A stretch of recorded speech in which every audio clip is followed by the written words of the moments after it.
Assalamualaikum warahmatullahi wabarakatuh. Bismillahirrahmanirrahim. Hamdan wa syukran lillah. Wassalatu wassalamu ala rasulillah.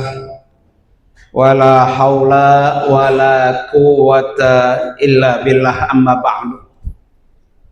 Hadratil mukarramin, para bapak-bapak sekalian, jamaah salat zuhur yang insya Allah kita akan menjadi manusia yang dimuliakan oleh Allah Subhanahu wa ta'ala. Alhamdulillah wa syukrulillah, hari ini kita masih diberi kesempatan oleh Allah untuk bisa menjalankan rutinitas kita sebagai hamba Allah, terutama bisa beribadah kepada Allah Subhanahu wa ta'ala. Dan terutama lagi kita masih bisa dipertemukan dengan bulan Syawal. Banyak saudara-saudara kita yang tidak bisa berjumpa dengan bulan Syawal, tetapi kita masih Allah beri kesempatan. Oleh karena itu, para bapak hadirin sekalian, bulan Ramadan boleh berakhir. Bulan Ramadan boleh meninggalkan kita. Bulan Ramadan telah pergi, tetapi ada 5 amal ibadah yang tidak boleh berakhir. Ada 5 amal ibadah yang tidak boleh kita tinggalkan. Dan tidak fokus hanya di bulan Ramadan. Dia tetap ada dan tidak akan pernah hilang meski Ramadan sudah tidak ada. Apa 5 amalan itu? Yang pertama, as-saumu lan yantahi. Puasa itu tidak akan pernah berakhir. Jadi puasa itu tidak hanya bulan Ramadan. Selama kita masih hidup, maka perintah puasa itu masih ada. Puasa yang paling terdekat setelah Ramadan adalah puasa Syawal. Bahkan ulama mengatakan puasa Syawal ini puasa yang menyempurnakan ibadah puasa Ramadan. Jadi kalau ada orang tidak melakukan puasa Syawal, maka puasa Ramadannya tidak apa? Tidak sempurna. Bahkan ulama ada juga yang mengatakan puasa Syawal ini tanda-tanda diterimanya amal Ramadan. Jadi kalau bulan lalu kita beribadah 1 bulan penuh, baik puasa kita, sholat kita, tilawah kita, infak kita, itu diterima oleh Allah kalau kita bisa melakukan puasa Syawal. Makanya kata Nabi, man sama Ramadana summa atsba'ahu sittan min Syawal kasaumid dahri. Jadi redaksinya nih soma. Apa soma itu, Pak? Telah berpuasa. Jadi kata Nabi, siapa orang yang telah berpuasa Ramadan, kemudian diiringi 6 hari bulan Syawal, maka dia memperoleh pahala puasa 1 tahun. Jadi soma bagi orang yang setelah puasa. Artinya yang belum selesai puasa Ramadannya nggak bisa dia puasa Syawal. Maka boleh di bulan Syawal ini niatin qadha Ramadan. Ya, maka dia mendapatkan nilai pahala Syawal, dan bisa juga dilakukan pada puasa hari Senin dan Kamis. Niat puasa Syawal di hari Senin, di hari Kamis, maka dia memperoleh pahala Syawal, pahala Senin, atau pahala Kamis. Jadi umat Rasulullah itu, para bapak sekalian, puasanya ringan, hanya 1 bulan diwajibkan. Nabi Nuh alaihissalam puasanya sepanjang tahun. Beliau itu berpuasa tiap hari, kecuali hari raya Idul Fitri, Idul Adha, dan hari-hari tasyrik. Selain itu, Nabi Nuh alaihissalam puasa sepanjang hari.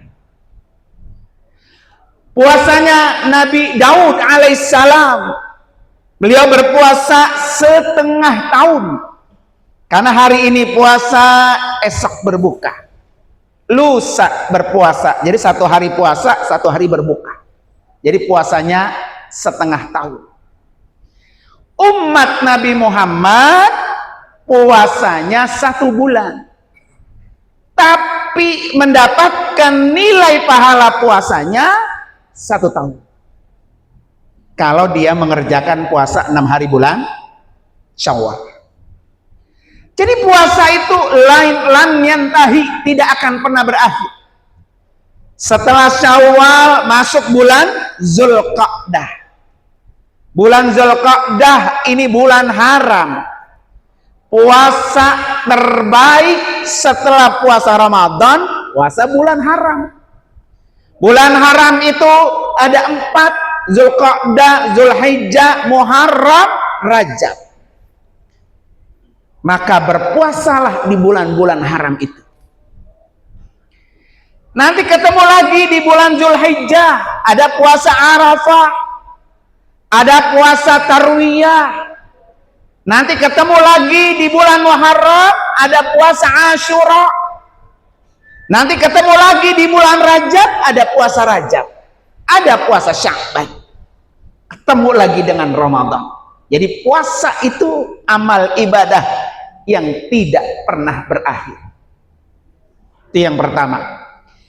Yang kedua, amal yang tidak pernah berakhir, Al-Qur'anu lan yarham.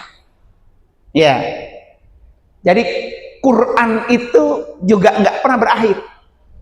Jadi orang baca Quran itu nggak hanya terbatas di bulan Ramadan. Baca Quran tiap hari. Tiap hari. Jangan pernah tidak baca Al-Quran. Jangankan 1 Quran penuh, Pak. Yasin aja, Yasin. Yasin kita baca, kata Nabi apa? Man qara'a Yasin fi lailatin asbaha maghfuran lahu. Siapa orang yang setiap malamnya baca Yasin, maka di waktu subuhnya orang itu diampuni dosanya. Itu baru Yasin doang. Apalagi surah-surah kecil kayak Al-Muluk. Tabarakalladzi, surah Al-Muluk. Kata Nabi, orang yang membaca surah Al-Muluk setiap hari, setiap malam, maka orang itu dibebaskan daripada siksa kubur. Jadi kalau kita pengen nanti mati masuk ke liang kubur, kita dibebaskan tidak terkena siksa kubur, jangan tinggalkan surah Al-Mulk. Ya, maka amal ibadah yang tidak akan pernah berakhir, membaca Al-Quran. Dan membaca Al-Quran itu, para bapak hadis sekalian, pekerjaan yang tidak pernah rugi, pasti untung. Orang kan kalau dagang, kayak kita dagang, ada ruginya, ada untungnya. Tapi ini kerjaan baca Quran, nggak ada ruginya.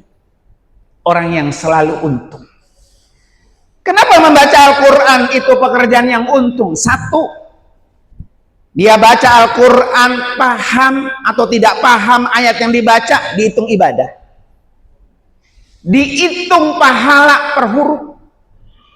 Bahkan kata Nabi, orang yang sudah mahir baca Al-Quran, sudah bisa membaca Al-Quran, dia membaca, orang itu dikelilingi malaikat. Orang yang ia tata'atta, orang yang baca Al-Qurannya terbata-bata, nutur, baca Qurannya sambil nutur, pelan-pelan sambil belajar, maka kata Nabi, orang itu lahu ajran, mendapatkan 2 kali lipat pahalanya daripada orang yang membaca lancar. Pahala pertama syakun, karena dia mendapatkan kesulitan membaca, usaha. Pahala yang kedua, karena dia telah membaca ayat-ayat suci Al-Quran. Jadi nggak ada ruginya orang yang membaca apa? Al-Quran. Amalan yang ketiga, yang tidak pernah berakhir, al-masajidu lan tublah. Masjid ini tidak akan tertutup meskipun Ramadan sudah berlalu.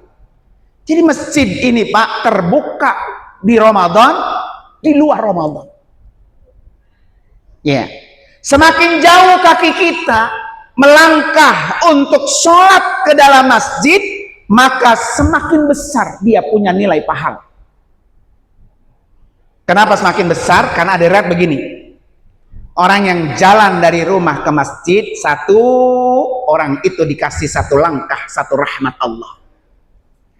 Kedua, orang yang jalan dari rumah ke masjid, 1 langkah, orang itu diampuni dosanya. Yang ketiga, orang yang jalan dari rumahnya ke masjid, 1 langkah itu akan mengangkat derajatnya. Jadi kalau kita pengen dikasih rahmat Allah, pengen diampuni dosanya, pengen diangkat derajatnya, datang ke sini. Maka bapak-bapak ketika masuk melangkahkan kaki kanan ke dalam masjid ini, apa sunnahnya? Baca doanya. Allahumma gfirli waftahli abwaba rahmatik. Itu yang kita minta. Masuk kaki kanan ke dalam masjid, kata kita apa? Ya Allah, ampuni dosa saya. Waftahli, bukakan buat saya pintu-pintu rahmat. Jadi orang yang masuk ke sini Pak, ya, 1, dosanya diampuni. Yang kedua, bukan hanya 1 pintu rahmat Allah yang Allah kasih, abwab, banyak pintu. Jadi kalau kita mendapatkan kesulitan di luar sana Pak, sulit cari kerjaan, sulit lagi berurusan, sulit dalam berumah tangga, sulit dalam mendidik anak, jangan pernah bosan, masukkan kaki ke dalam masjid, baca doanya, Allah maghfirli, ya Allah ampuni saya, waftahli, bukakan buat saya pintu-pintu rahmat. Karena orang begini Pak, orang itu masuk surga bukan karena banyak ibadahnya, bukan karena banyak amal solehnya. Itu tidak perlu kita banggakan. Gua mah orangnya puasa tiap Senin Kemis, gua mah orangnya selalu berinfak. Nggak perlu kita banggakan Pak. Karena orang masuk surga itu berkata Bapak, rahmat Allah. Maka yang kita cari adalah rahmat Allah itu. Untuk mencari rahmat Allah, masuklah ke tempat ini.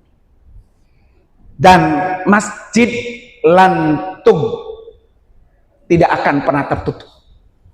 Nggak akan pernah tertutup.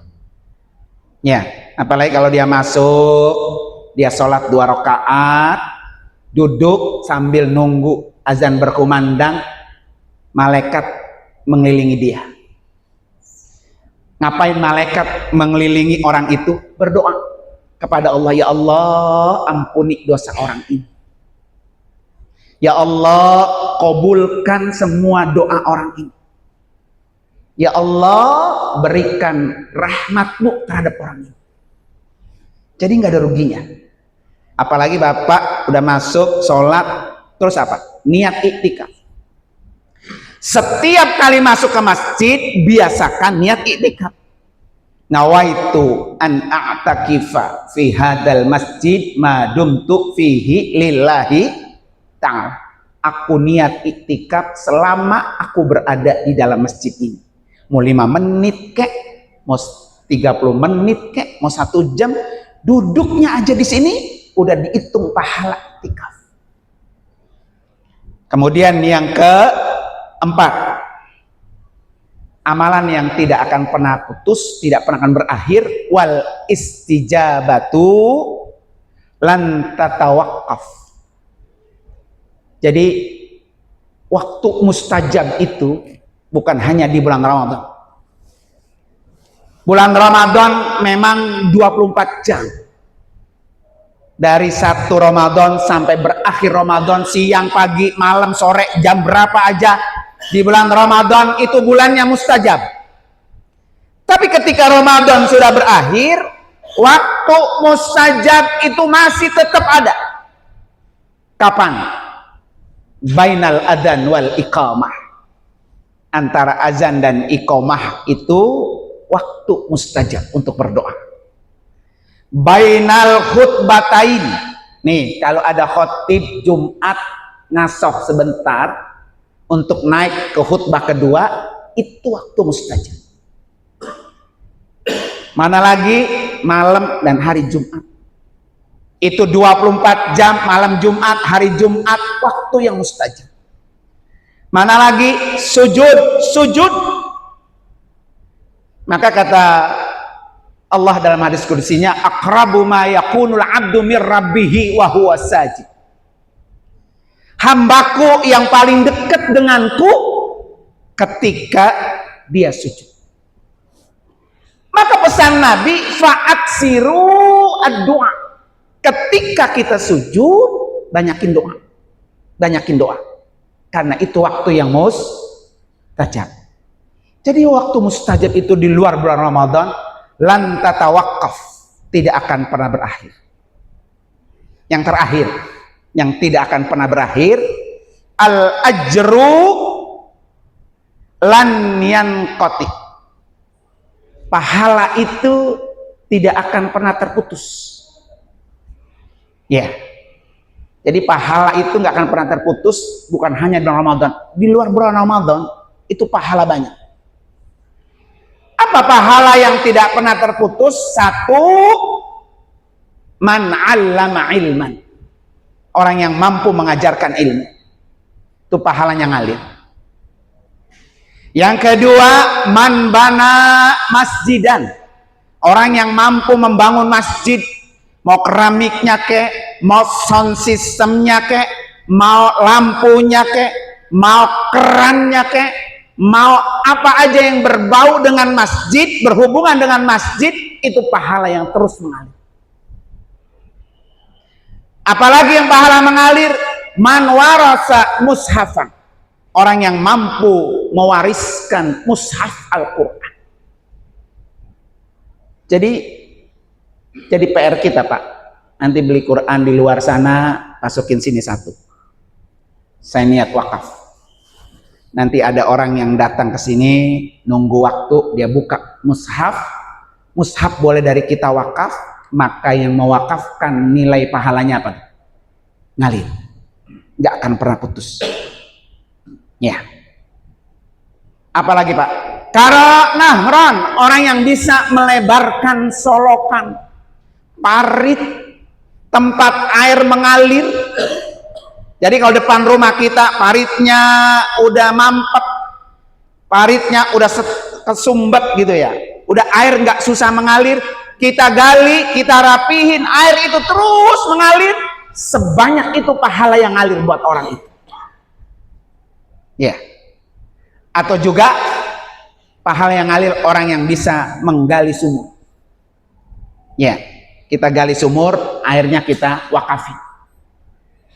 Kalau sekarang nggak ada sumur, ada jet pump, ada sanyo, kita beli, kita gali, bebas tuh, siapa aja yang mau pakai. Itu juga termasuk pahala yang apa tuh? Mengalir. Apalagi nanam pohon-pohonan.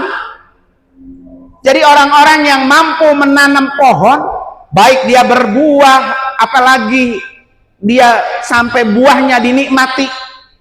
Pohon yang tidak berbuah, pohon yang berbuah, itu pahalanya ngalir untuk yang nanam.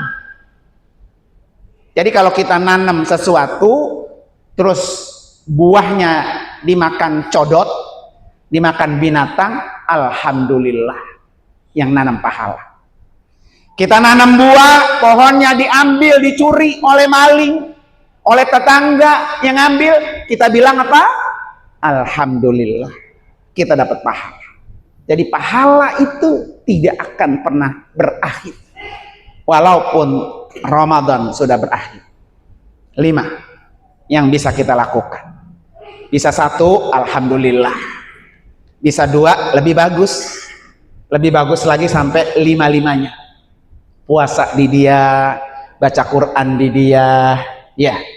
Kemudian ke masjid ya di dia, infak sedekah juga di dia.